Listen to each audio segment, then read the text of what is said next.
you may not realize it, but it isn't running that gives you more endurance.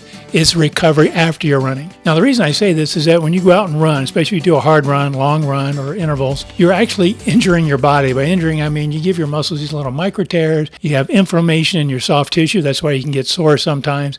And your body simply needs time to recover, needs time to heal. It's a healing process that makes you stronger. I came across a study recently in the National Library of Medicine where some researchers looked at over 200 endurance athletes. These are elite athletes doing all kinds of endurance sports, running, biking, swimming, whatever. And so they wanted to understand, what do these elite athletes do to recover after hard training or hard races? And I'm showing you the results of that study in this table. And of course, the top two recovery strategies are nutrition and hydration. No surprise, we need to eat, we need to drink after a hard effort. But the next two are sleep and rest. Sleep and rest are so important to these elite athletes that they prioritize that right after nutrition and hydration. And if it's important to them, it should be important to you and me.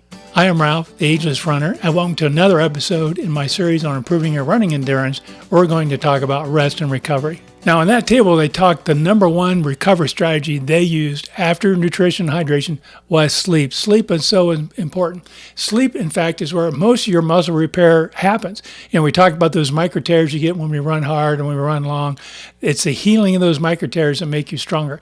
And most of that happens when we sleep. And what happens when we sleep, a couple of things. One is, believe it or not, our bodies use insulin. Insulin actually helps conduct amino acids in our body to the muscle, the damaged muscle areas, to help repair them. And also another thing that happens when we sleep is our bodies emit a little more growth hormone. That hormone, again, helps that repair and helps rebuilding that muscle.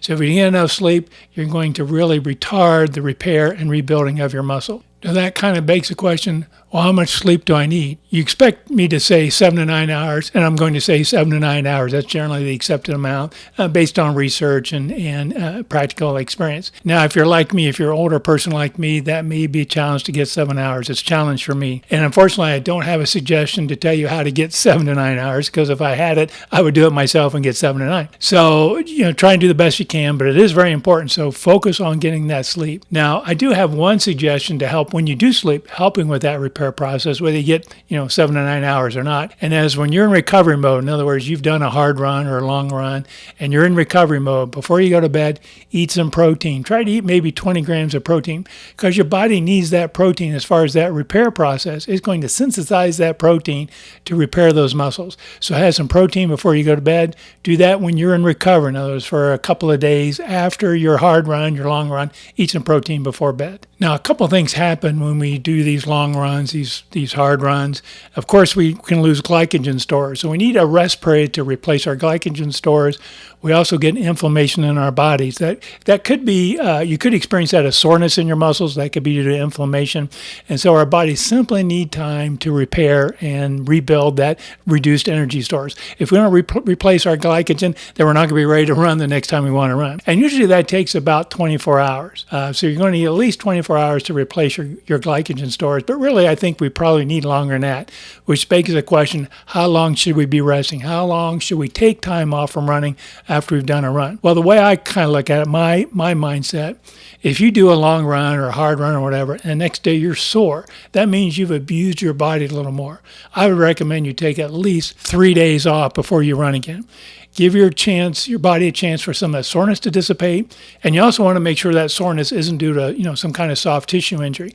So if after 3 days your body's starting to feel better, that soreness is diminishing, then I think it's okay to start running. Now, if you're not sore, if you just did the run and, next day you're not too sore other than just being tired, I would recommend at least 2 days. Now, both of these are at least numbers. They're not they're an absolute number. You might need more than 2 days. You might need more than 3 days.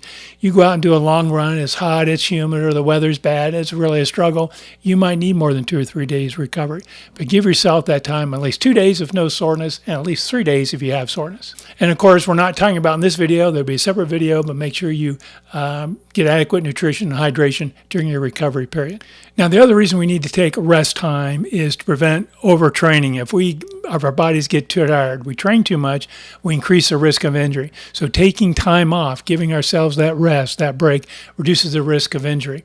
It also helps helps us mentally decompress. If you maybe did a race, maybe did a really hard run, that's kind of stressful. Maybe need a little bit of time to recover from that. Just to kind of feel better from the stress of doing that run. So that rest gives you that little mental break. So it helps reduce injury and give us that emotional mental break. Now, this rest and recovery period is so important that there are studies out there that say those athletes, those endurance athletes that prioritize rest and recovery typically perform better than those who don't. So it's really important. Make sure you give yourself that adequate rest and recovery. Thanks so much for watching this video.